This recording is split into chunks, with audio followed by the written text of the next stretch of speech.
Hello everyone, welcome to version 1.2 of my Resident Evil 2 Remake, Hardcore difficulty, Leon 2 scenario, no damage, knife only, S+, no audio walkthrough, and this will cover the entire game in one single video. And if you watched my most recent Claire 1 walkthrough, you might have noticed that I had my audio on. So I mentioned in that video that it doesn't matter if you're playing with audio on or audio off, you're still going to get the same kind of experience. And this time I just thought, oh, I'll just not put audio on, but it wasn't really as simple a reason as that. It was just to give myself a reason to listen to Hi-Fi Rush while I was busy trying to record Leon 2. And I definitely needed it because Leon 2 is probably the most annoying scenario in the game because Leon just doesn't have a lot of options at his disposal. He's given less knives compared to Claire, and he's having to go through a lot more awkward scenarios that really demand you be very restrictive in how you're approaching sections. And it's so funny how Leon 2 stands out in Resident Evil 2 Remake because this parallels the way Leon B stands out in Resident Evil 2 OG, because I mentioned that I liked Leon B a lot in Resident Evil 2 OG. I think it's my favorite scenario of the entire game. But Leon 2 stands out in Resident Evil 2 Remake because of how annoying it was to record for knife only. It's so interesting how these alternative scenarios for Leon really stand out in their respective games. But one of the main reasons why Leon 2 was really annoying to record was because of some of the random factors with Mr. X inside of the RPD, and also with the placement of certain zombies. So right here, this is something you have to do every single time, but you have to lure these two zombies over to the ground level right over here so that they do not get in your way when you're putting in the 3 medallions into the secret passage. And then right here, you need to make sure you have 3 wooden boards to board up all the windows in this hallway, because when Mr. X is a random variable to consider in this case, it's very important that you do not have any zombies here, and there are 2 lickers that populate this hallway. Your approach to the second scenario really has to be different to the first scenario because of Mr. X.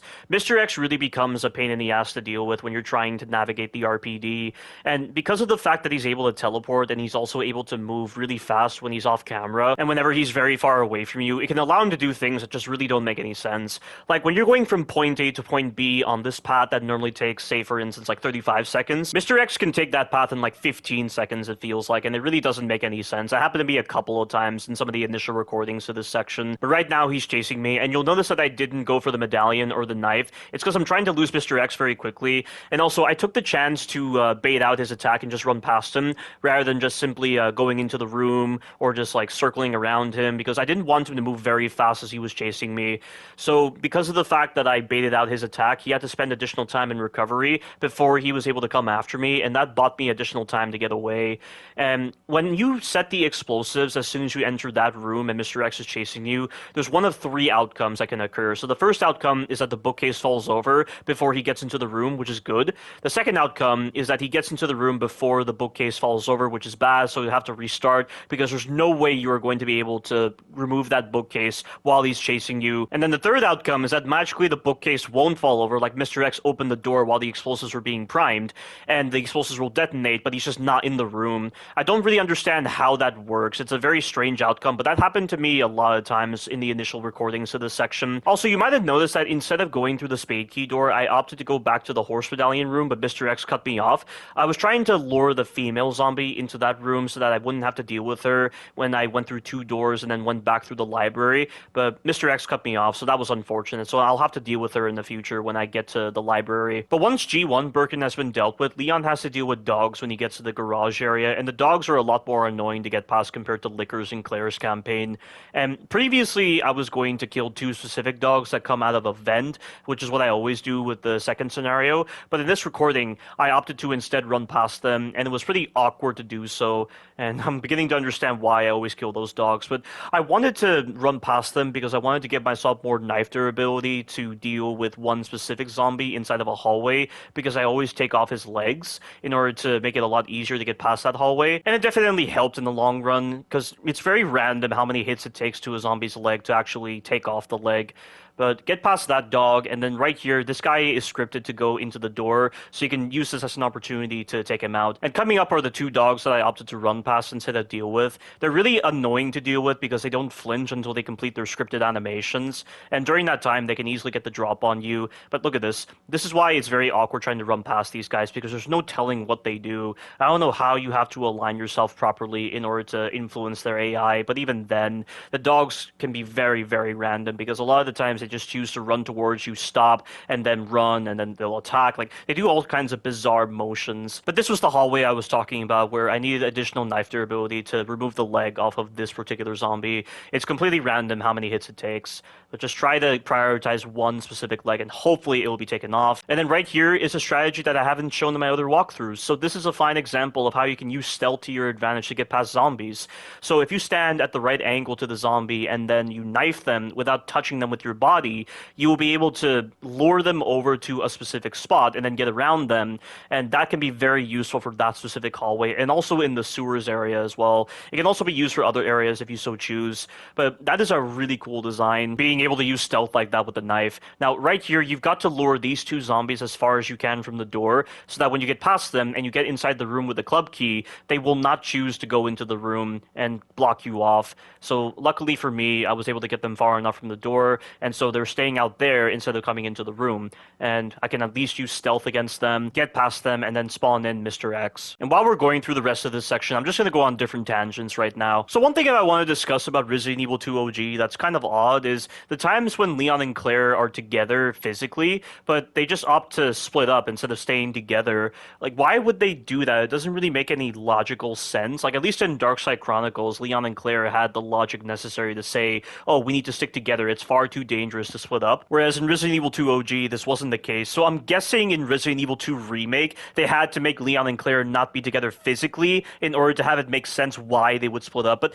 they still could have talked on the radio, though, in Resident Evil 2 Remake, or they could have delivered much better dialogue. Like that fence scene where Leon and Claire are just flirting with each other or just saying really dumb lines. Like, it's so badly directed. Who thought that was a good idea to have for a remake of Resident Evil 2? And the only other time Leon and Claire talk with each other, aside from the end of the game, is when Leon sees Claire on the monitor in the lab, and he's like, you gotta get out of here. But it's so pointless to say that because a self-destruct sequence is happening. Like, really? That's what you wanted to opt for in terms of conversations between Leon and Claire? Like, at least in Claire A, Leon B, they actually had radio conversations with each other. Or, like, they weren't really having conversations, they were relaying certain milestones that they achieved that would help the other character out. Like, for instance, when Claire got rid of that wreckage that allowed Leon to gain access to that crank. It's still so odd how the crank is there. Like, when Claire goes to inspect that box where Sherry is, it just has a first aid spray in it, but all of a sudden, for Leon, it has a crank in it. Like, why?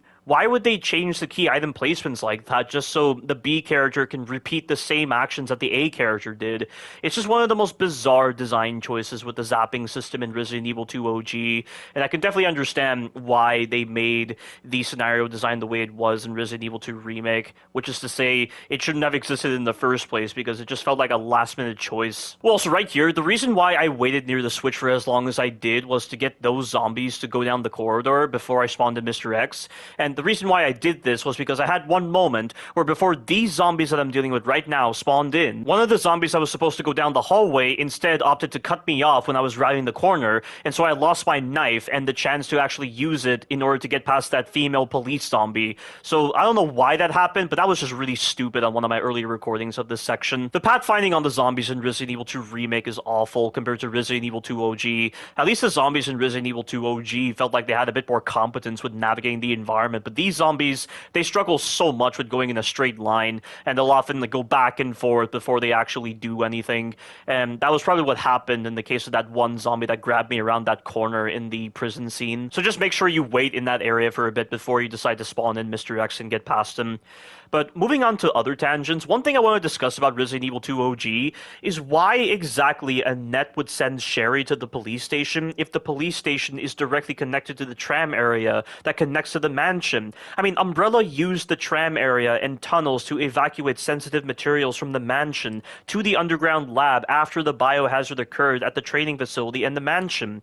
It was also likely through these tunnels that the viral leakage from the mansion and training facility spread. Furthermore, there was contaminant overload at the Dead Factory from Resident Evil 3 OG, and Birkin was likely deliberately letting things get out of control to deflect Umbrella's attention away from him. And also, shouldn't Annette be aware of how crooked and evil Brian Irons is? I mean, the guy was so unhinged, he tried to hunt down everyone at the RPD. And furthermore, Brian Irons has a history of being a rapist. Like, all of these factors together really make Annette's decision to send Sherry to the RPD really, really confusing. Like, at least in Resident Evil 2 Remake, Annette mentions that she told Sherry to stay at home and call the police rather than actually going to the RPD. But Sherry went to the RPD because she was scared and she wanted to see her parents. And we don't know exactly where the Birkins lived. I mean, you would assume that in the case of a biohazard or the fact that they're working with viruses, the Birkin family would have like a safe house or something outside of the city to send loved ones to.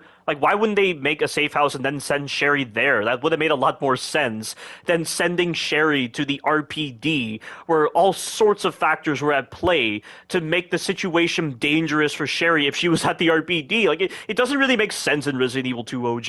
And for all I know, there's probably supplementary material on this, so I'll have to look back at the Resident Evil podcast team's timeline and also the additional lore documents from various official media in order to better understand this, because it's really confusing. This is definitely something I'll need to address in my retrospective when I get to it. But I do want to finish my walkthroughs of Resident Evil 2 OG and Resident Evil 2 Remake before I get started on the retrospective with actually writing the script, so that a vast majority of the points I'll address in the retrospective are already laid out in the walkthroughs, and I won't forget them when it comes to writing the script for the retrospective. But we're inside of the G Adult room, so get past the G Adult exactly like how I just did, and you need to walk right here and just stay close to this wall so that by the time this G Adult goes all the way to the right, you have plenty of space to run past it. And right here, on the second scenario, there's an additional zombie, but to get past him, I'm going to use the iframes of getting knocked back by the G-Adult to my advantage. So if you get knocked back into the zombie and he grabs you from behind, you will not take any damage. I'll even confirm it right here when I open the inventory. I did not take any damage because my health is in the dark green status. Now I'm going to take out this zombie so that he doesn't get in the way when I'm trying to get past the G-Adults, and he's dead. And we're going to move on and grab the plugs. And getting past these G-Adults can be annoying because there's some kind of weird problem with them. I think it's only on the remastered version, but this same problem also occurred in my most recent walkthrough of Claire 1, but there's one moment where this one G-Adult refuses to go back into the water, and instead opts to walk into the mantle point, which blocks me off, because as soon as I decide to mantle down, he'll grab me, which I don't want. So I'm instead going to try to knife this guy in the head so that he gets stunned, and then try to run past him.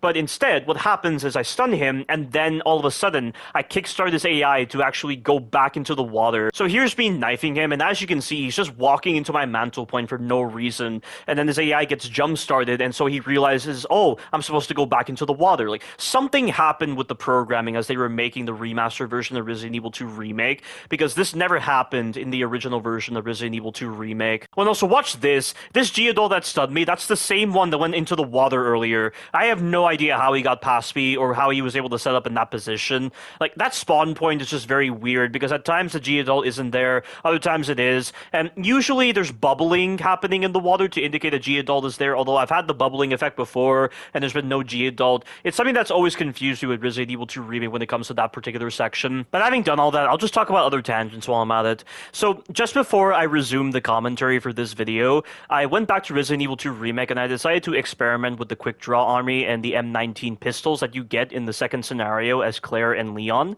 And I have to say, guys, the M19 pistol that Leon uses is pretty crap. It isn't as good as the Quick Draw Army. The Quick Draw Army that Claire uses is very, very efficient at dispatching zombies. And it's very interesting how they're tied to ammunition types that you can't craft. It's almost like Resident Evil 2 Remake had the enhanced ammunition type that should have been in Resident Evil 3 Remake, but it wasn't. So that's very interesting that Resident Evil 2 Remake had a feature from Resident Evil 3 OG that wasn't in Resident Evil 3 Remake. But I have to say, guys, shooting zombies in Resident Evil 2 Remake is very exhausting, fatiguing, and boring, because not only do the zombies barely flinch from your shots, but you're having to waste time just watching them like path all over the place, because their pathing is absolutely atrocious. And when you combine these two factors together in the general gameplay, it really can feel very fatiguing and time consuming.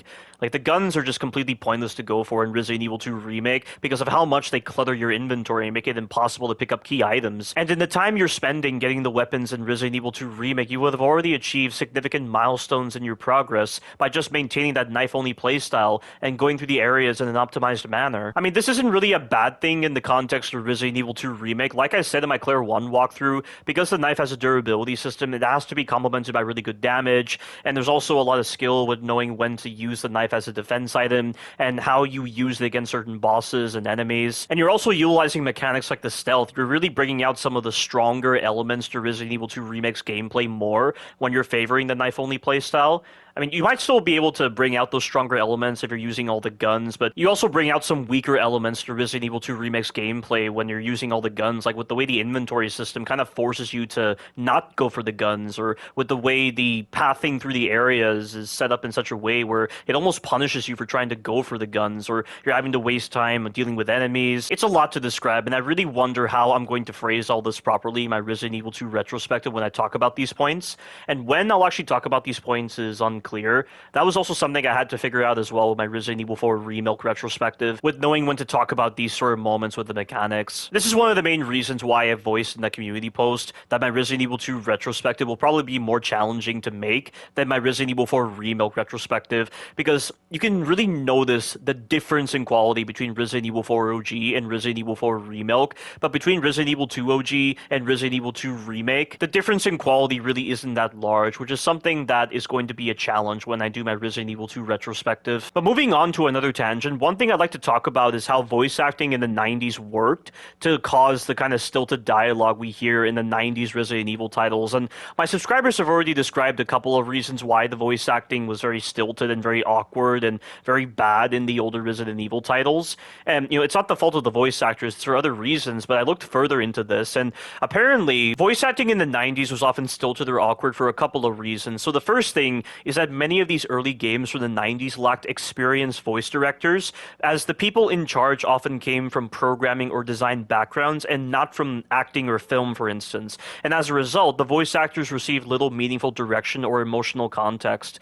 The second thing was that the voice actors frequently recorded lines in isolation with no idea how they would be used. They often didn't see scripts in full or view gameplay or cutscenes, which is actually quite ridiculous when you just hear it like that. Why on earth would actors not see the script in full or view gameplay or cutscenes? And it turns out the reason for this is because voice acting was one of the last steps in development, especially for Japanese games being localized for Western markets. The English localization and voice work were often outsourced, rushed, and done with minimal communication between the original developers and the localization team.